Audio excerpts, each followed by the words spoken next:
J'ai parlé dans plusieurs de mes vidéos du sionisme chrétien évangélique et de son influence immense aux États-Unis, ainsi que de la manière dont ce mouvement s'étend partout dans le monde.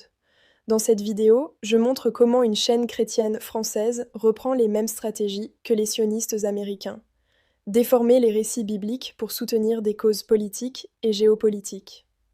Comme je l'ai expliqué dans ma vidéo précédente, le vrai signe de la fin des temps n'est pas la guerre au Moyen-Orient, mais l'apostasie dans nos églises.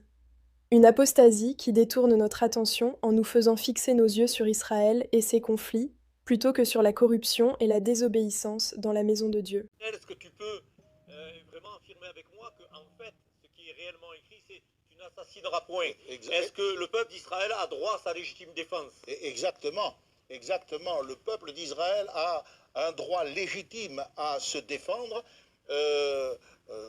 Je comprends tout à fait cette réaction de certains chrétiens. Mais en effet, le tu ne tueras point, le sixième commandement, eh bien, signifie tu n'assassineras point. C'est le crime, c'est du crime de sang qu'il s'agit au sens strict du terme. C'est ce qui est caractéristique de l'action terroriste du Hamas et pas du droit légitime d'un peuple à se défendre et à préserver la vie.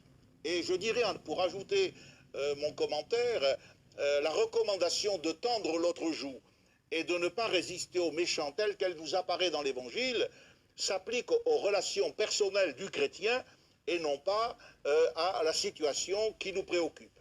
Hamas en hébreu, ça signifie violence. Je pense que ces actes criminels vont engendrer, nous devons assumer le devoir de non-abandon envers cette population.